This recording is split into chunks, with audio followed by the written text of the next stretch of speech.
Welcome from the Woodlawn Church of Christ. We're in our second week, our 8th day of 41 days of prayer. Our theme this week for week 2 is Understanding Jesus. The title for today's devotional is Jesus as the Son of God. Our prayer focus today. Today, pray a prayer of thanksgiving for Christ's divinity and his role as the Son of God. Today, I ask you to read reflectively. What does it mean to read reflectively? This means the active process of thinking critically about a text, connecting it to personal experience, and analyzing its themes to foster growth. So today I ask you to read reflectively John chapter 1 verses 1 through 14 and John chapter 17 verses 1 through 5. Our journal question today is, what does Jesus being the Son of God mean for us personally? An emphasis on that word personally. The title, Son of God, is a foundational confession of faith that identifies Jesus as having a unique divine nature. Twice, God spoke, "This is Jesus, my beloved Son." In John chapter 3 and verse 16 of Hugo McCord's translation of the New Testament, he refers to Jesus as God's unique Son. Jesus has, and will always have equality with God.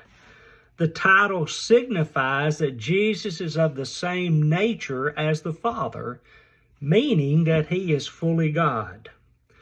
The gospel accounts, now I didn't look this up, I read this. The gospel accounts refer to Jesus as being the Son of God some 150 times. Before Jesus was born, the angel informed Mary, "The Holy One to be born will be called the Son of God." This is Luke chapter 1 and verse 35. This reveals something of the unique essence of Christ. The phrase "son of" is sometimes used in Scripture to depict the nature of someone.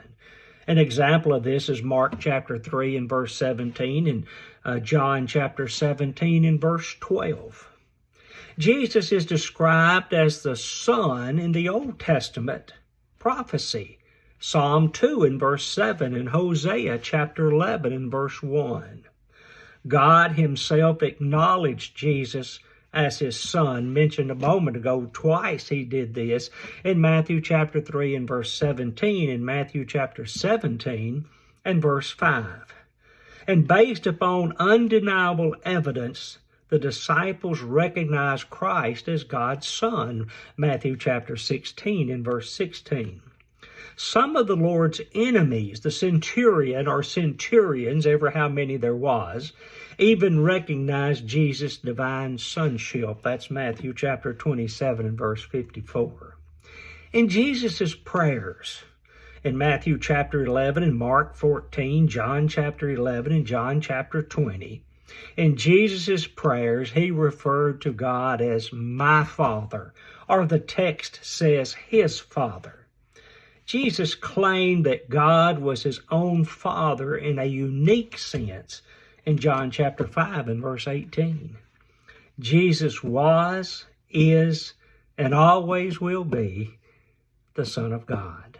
And today, in our 41 days of prayer, day 8, let's be sure and thank God for his unique Son, the Son of God. Thank you.